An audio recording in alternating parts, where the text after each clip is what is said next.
এই ক্লাসটিতে আমি তোমাদের বেশ কিছু খ প্রশ্ন প্র্যাকটিস করাবো।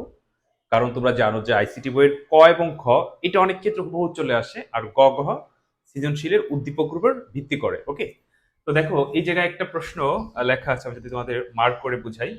আহ, বলছে যে 5+3=10 ব্যাখ্যা করো। তো সাধারণত 5 আর 3 যোগ করলে তো 8 হওয়ার কথা, কিন্তু এখানে 10 ব্যাখ্যা চাইছে। তো এইখানে যেভাবে লেখা আছে তুমি এইভাবে লিখলেও লিখতে পারো, অথবা তোমার মতো করে ব্যাখ্যা দিলেও হবে। আমি সুন্দর করে বলে দিচ্ছি তুমি কেমনে লিখবা। তুমি লিখবা 5+3=10, এটি একটা অক্টাল সংখ্যা পদ্ধতি। কি বলতো? 5 আর 3 যোগ করলে 10 হয়, এটা অক্টাল সংখ্যা পদ্ধতি। অক্টাল সংখ্যার বেজ 8-এর উপর ভিত্তি করে 5 এবং 3 যোগ করলে যোগফল 10 হয়, নিচে দেখানো হলো। নিচে দেখানো হলো কথাটি বলে এই যোগটা তুমি দেখাই দিবা। আমি যদি তোমাদেরকে যোগটা ব্যাখ্যা করে দেখাই, যে তোমরা জানো যোগের সময় যোগ করার ক্ষেত্রে রাশিগুলোর যোগফল যদি বেজের সমান বা উপরে যায় সেখান থেকে বেজ বাদ হয়, আর যদি ছোট হয় তাই বসে যায়। তাহলে 5 আর 3 8, বেজ ও 8, তাহলে বেজের সমান হয়েছে। তাহলে 8 থেকে 8 বাদ দিলে 0, বেজ একবার বাদ হয়েছে, হাতের এক বসে গেল। তাহলে 5 এবং 3 যোগ করলে 10 হয় কিসে? অক্টাল সংখ্যা পদ্ধতিতে। আমি এইটা এখন পরিবর্তন করে দিচ্ছি। ওই যে আমি কি বললাম যে তুমি তোমার মতো করে লিখলেও হবে, জাস্ট সঠিক ব্যাখ্যাটা হইল হইছে। তো প্রিয় শিক্ষার্থীরা, যদি তোমরা আমার কোর্সে ভর্তি হও, এরকম সাজেশন, ক খ সাজেশন, সৃজনশীল, এমসিকিউ সাজেশন সহ রেকর্ড ক্লাস, বেসিক ক্লাস একসঙ্গে পেয়ে যাবে। আর আইসিটি পরীক্ষার আগ পর্যন্ত ধারাবাহিকভাবে লাইভে তো প্র্যাকটিস থাকবেই। তো অফলাইন অনলাইন দুইভাবে আমার কাছে পড়তে পারবে।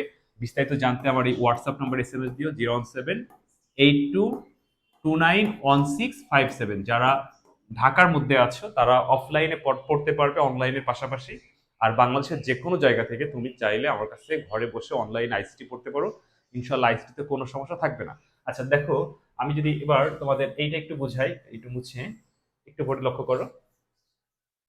যেখানে 5 আর 3 10 বলছে, যদি 5 আর 3 এর পরিবর্তে অন্য কোনো সংখ্যা দিতাম, আমি ধরো আমি দিতাম যে 6+2 = 10 ব্যাখ্যা করো, তাহলে তোমার কিন্তু লেখার ধরনটা একই থাকতো, শুধু সংখ্যা পরিবর্তন হইতো। তুমি কেমনে এই ব্যাখ্যাটা দিতা? এবার লিখতা যে এটি একটা অক্টাল সংখ্যার যোগ। অক্টাল সংখ্যা পদ্ধতির বেজ 8, সুতরাং বেজ 8 উপর ভিত্তি করে 6 এবং 3 যোগ করলে যোগফল 10 হয়, নিচে দেখানো হলো। তখন 5 আর 3 আসতো না, 6 আর 2 আসতো, সরি 6 আর 2 আসতো। 6 আর 2 8-এর শূন্য হাতে রাখ। এখন ধরো পরীক্ষার হলে এইটা না এসে, এইটাও তো আসতে পারে যে 4+4=10 ব্যাখ্যা করো। পরীক্ষার হলে এইটা না এসে এইটাও তো আসতে পারে যে 7+1=10 ব্যাখ্যা করো। তার মানে তুমি একটা প্রশ্ন দিয়ে তুমি অনেকগুলো প্রশ্ন শিখতে পারতেছো।